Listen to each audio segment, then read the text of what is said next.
Hi friends, welcome back my channel. இன்னைக்கு இந்த வீடியோவில் நம்ம சாக்கோ நட்ஸ் கேக் எப்படி பண்ணுறது அப்படிங்கிறதாங்க பார்க்க போகிறோம். இந்த கேக்கு செய்கிறதுக்காக நான் 1/2 kg அளவிலான சாக்லேட் ஸ்பாஞ்ச் தான் எடுத்திருக்கேன்.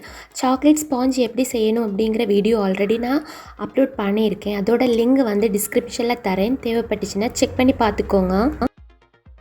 அடுத்ததாக இந்த கேக்குக்கு 1/2 கப் அளவுக்கு க்ரீம் வந்து விப் பண்ணி எடுத்திருக்கேன். அதுலேயே நம்ம 1/4 கப் அளவுக்கு சாக்லேட் கனாஷ் சேர்த்துக்கலாம். 1/2 கப் க்ரீமுக்கு 1/4 கப் கனாஷ் வந்து சரியான ரேஷியோ. சாக்லேட் க்ரீம் வந்து நம்ம இந்த மாதிரி ரெடி பண்ணுறப்போ டேஸ்ட்டு ரொம்ப நல்லா இருக்கும். நம்ம கொக்கோ பவுடர் சேர்த்து மிக்ஸ் பண்ணுறதை விடையும் இந்த மாதிரி கனாஷ் சேர்த்து நம்ம ரெடி பண்ணி எடுத்தோம்னா டேஸ்ட் வந்து ரொம்ப நல்லாயிருக்கும். அவ்வளோதான், க்ரீம் ரெடி ஆகிடுச்சு. இப்போது எப்பவும் போல் தான் நம்ம கேக் போர்டில் கொஞ்சமாக க்ரீம் அப்ளை பண்ணிவிட்டு ஃபஸ்ட் லேயர் கேக்கு அது மேலேயே சுகர் சிரப் வெட் பண்ணி அதில் ஃபில்லிங்ஸுக்காக கொஞ்சமாக பாதாம் வந்து லைட்டாக கலர் சேஞ்ச் ஆகாத அளவுக்கு ட்ரை ரோஸ்ட் பண்ணிவிட்டு மிக்சியில் போட்டு ஒரு அடி அடித்து எடுத்திருக்கேன். இந்த கேக் வந்து நட்ஸு ஃப்ளேவருங்கிறதுனால நம்ம கொஞ்சம் அதிகமாக சேர்க்க வேண்டியிருக்கும். அதை பச்சையாக சேர்க்குறப்போ அதோட பச்சை வாசனை வரும். இந்த ப்ரொசீஜரை வந்து ஃபாலோ பண்ணிங்க அப்படின்னா இந்த மாதிரி ஸ்மெல் எதுவும் வராது. டேஸ்ட் வந்து ரொம்பவே நல்லாயிருக்கும். நம்ம ஃபில்லிங்ஸில் நட்ஸு சேர்க்குறப்போ சாக்கோ சிப்ஸ், கிரேட்டட் சாக்லேட் இந்த மாதிரி ஏதாவது வேணுன்னா கூட சேர்த்துக்கலாம். நான் அது சேர்த்துக்கல. என்னென்னா வெளியே வந்து ஃபுல் அண்ட் ஃபுல் சாக்லேட் அப்புறமா நட்ஸு சேர்த்து தான் இந்த கேக்கை வந்து டெக்கரேட் பண்ணி எடுத்திருக்கேன். ஸோ அதனால தான் நான் உள்ளாடி சேர்த்துக்கலை. நீங்கள் உள்ளாடி சேர்த்துக்கிறதா இருந்தாலும் சேர்த்துக்கலாம்.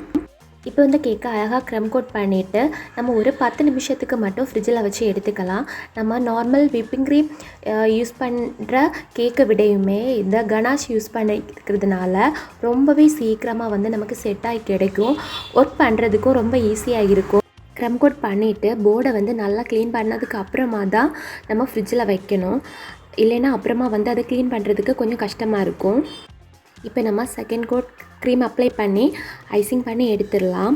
நீங்கள் பிகினர்ஸாக இருந்தீங்கன்னா கேக் பேக் பண்ணுறதுலேருந்து ஐசிங் பண்ணுறது, லேயர்ஸ் கட் பண்ணுறது இந்த மாதிரி எல்லா வீடியோஸுமே நான் அப்லோட் பண்ணியிருக்கேன். நீங்கள் இன்னும் நம்ம சேனலை சப்ஸ்கிரைப் பண்ணாமல் தான் பார்க்குறீங்க அப்படின்னா சப்ஸ்கிரைப் பண்ணிவிட்டு அப்படியே ப்ளேலிஸ்ட்டில் வந்து செக் பண்ணி பார்த்துக்கோங்க. ஃபைனலாக கேக் போர்டை க்ளீன் பண்ணுறப்போ OHP ஷீட் இருந்துச்சுன்னா அதை யூஸ் பண்ணி க்ளீன் பண்ணுங்கள். ரொம்ப சூப்பராக எந்த மார்க்குமே இல்லாமல் நம்மளால் பெர்ஃபெக்டாக க்ளீன் பண்ணி எடுக்க முடியும். இப்போது கேக் மேலே டெக்கரேட் பண்ணுறதுக்காக மில்க் காம்பவுண்டு சாக்லேட்டு சின்ன கிரேட்டரில் வச்சு சின்ன சின்னதாக வந்து கிரேட் பண்ணி எடுத்திருக்கேன். அது கூட பாதாம் வந்து கத்தி அலையே குட்டி குட்டியாக கட் பண்ணி எடுத்திருக்கேன். நம்ம மிக்சியில் பொடிச்சு எடுத்தோன்னா எல்லாமே ஈவனாக கிடைக்காது, ரொம்ப பவுடராக போயிடும், இல்லைன்னா கொஞ்சம் கொரகொரப்பாக இருக்கும். இது அந்த மாதிரி கிடையாது, நமக்கு சேம் சைஸ்லேயே கட் பண்ணி எடுக்கலாம். அடுத்ததாக டாப்பிங்ஸில் 2D நாசல் வச்சு சின்னதாக ஒரு ஃப்ளார் டிசைன் கொடுத்து அது மேலேயுமே செரிஸ் வச்சு இந்த கேக்கை வந்து ஃபுல் ஃபினிஷ் பண்ணியாச்சு. இது கஸ்டமைஸ்டாக உங்களுக்கு வேணும்னாலும் செஞ்சு கொடுக்கலாம், இல்லை உங்களுக்கு பிடிச்ச மாதிரி எது வேணாலுமே வச்சு கார்னிஷ், வேஃபர் இந்த மாதிரி எது வேணுமாலே வச்சு நம்ம டெக்கரேட் பண்ணி எடுத்துக்கலாம். அவ்வளோதான், ரொம்பவும் எலிகண்டான ரொம்பவும் டேஸ்டியான ஒரு கேக் டெக்கரேஷன். ரொம்ப சப்ஸ்கிரைப் பண்ணாமல் பார்க்குறீங்க அப்படின்னா சப்ஸ்கிரைப் பண்ணி சப்போர்ட் பண்ணுங்கள்.